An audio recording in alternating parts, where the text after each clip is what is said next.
چاند دیکھو اور روزہ رکھو، ٹی وی پہ نہیں، آسمان پہ.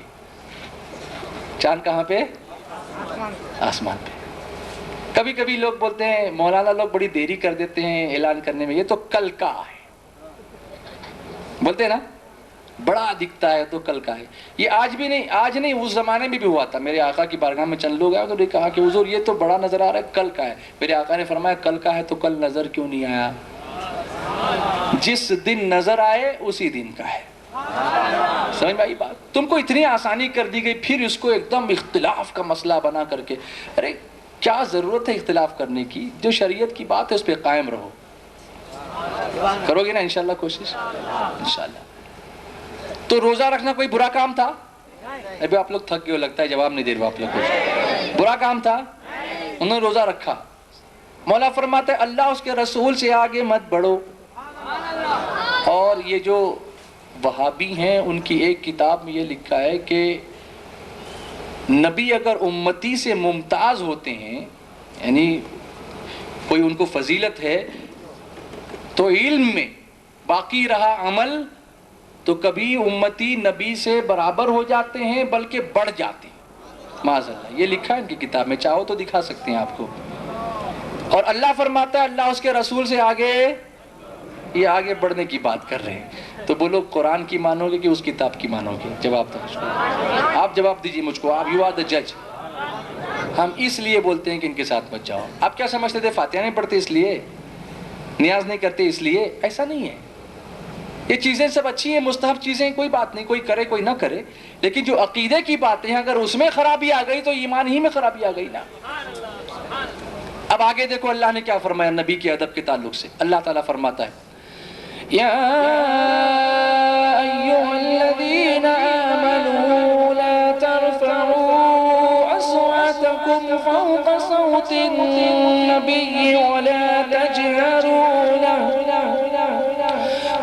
تجهروا له بالقول كجهر بعضكم لبعض أن تحبط أعمالكم وأنتم لا تشعرون. اے ایمان والو، نبی کی آواز سے اپنی آواز کو اونچا نہ کرو، اور نہ ان کے حضور ایسے بولو جیسے آپس میں ایک دوسرے سے بات کرتے ہو، کہیں تمہارے اعمال اکارت کر دیے جائیں. کہیں ایسا نہ ہو کہ تمہارے اعمال برباد ہو جائیں اور تم کو خبر بھی نہ ہو. نبی کی گستاخی کرنے سے اعمال کیا ہو جاتے ہیں؟ برباد ہو جاتے ہیں. اور ڈینجر بات یہ ہے کہ خبر بھی نہیں ہوتی. اعمال برباد بھی ہو جاتے ہیں اور خبر بھی نہیں. وہ یہی سمجھتا رہتا ہے کہ میرے اعمال بڑے اچھے ہیں. اللہ فرماتے ہیں وَأَنْتُمْ لَا تَشْعُرُونَ، تمہیں خبر بھی نہیں ہوگی. اب یہ کیا ہوا تھا؟ کیوں یہ آیت نازل ہوئی؟ شان نزول دیکھو. اسی لیے کہتا ہوں ترجمہ کنز الایمان پڑھو، سمجھے؟ ایک صحابی تھے، حضرت ثابت ابن قیس نام تھا ان کا. وہ تھوڑا اونچا سنتے تھے. سمجھے اونچا سننا کس کو بولتے ہیں؟ کم سنائی دینا. اور آپ کو معلوم ہے جس کو کم سنائی دیتا ہے وہ ذرا زور سے بولتا ہے. یس اور نو؟ میں بتاؤں آپ کو، کبھی ٹیلی فون پہ آپ بات کر رہے ہو اور آپ کو کم سنائی دے رہا ہو تو آپ زور سے ہلو. ارے مگر تم کیوں چلا رہے ہو؟ اس کو تو آواز جا رہی، تم کو نہیں آ رہی نا، تو تم کیوں چلا رہے ہو؟ ایسا ہوتا ہے. تو یہ نیچرل چیز ہے کہ جب سنائی کم دے گا تو آدمی زور سے بولے گا.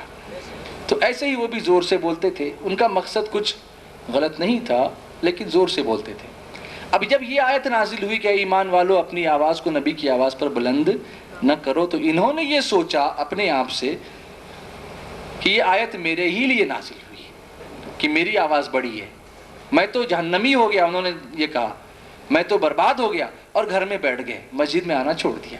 میرے آقا نے دیکھا کہ وہ مسجد میں نہیں آ رہے. 3 دن ہو گئے. صحابہ سے پوچھا کہیں بیمار تو نہیں؟ لوگوں نے کہا نہیں بیمار تو نہیں ہے. تو فرمایا ان سے پوچھو بات کیا ہے، کیوں مسجد میں نہیں آتے؟ تو کہا حضور میں تو برباد ہو گیا، میں نے تو یہ سوچا کہ یہ آیت میرے ہی لیے نازل ہوئی اور میں جو جہنمی ہو گیا، اس لیے میں غمگین ہو کر کے گھر میں بیٹھ گیا ہوں. میرے آقا نے فرمایا نہیں تم تو جنتی ہو. بولو محبت سے، میں تو مالک ہی کہوں گا. کہ ہوں مالک کے حبیب. اللہ نے اپنے محبوب کو مالک جنت بھی بنا دیا ہے.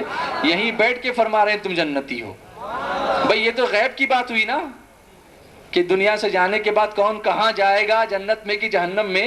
یہ یہاں بیٹھ کر حضور بتا رہے ہیں اور کوئی غیب کیا تم سے نہا ہو بھلا, جب نہ خدا ہی چھپا تم پہ کروڑوں درود. لیکن جب یہ آیت نازل ہوئی تو صدیق اکبر جیسے جلیل القدر صحابہ اتنا ادب کرنے لگے کہ صدیق اکبر جب حضور کی بارگاہ میں بیٹھتے تو اپنی زبان کے نیچے کچھ پتھر رکھ لیا کرتے تھے کہ کہیں انجانے میں آواز بلند نہ ہو جائے.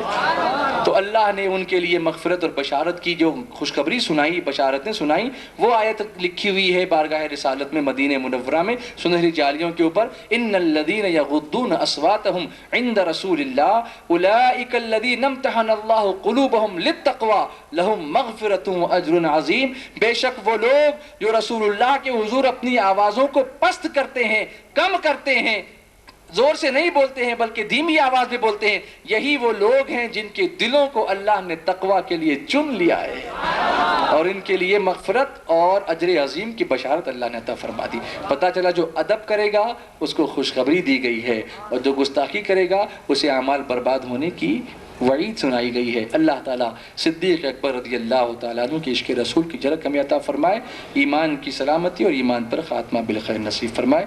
انشاءاللہ 11 اور 12 اگست بروز ہفتہ اور اتوار کو سنی دعوت اسلامی کا 2 روزہ اجتماع اور جشن دستار حفظ شہر سیرہ میں احاطہ درگاہ ملک ریحان میں منعقد ہوگا.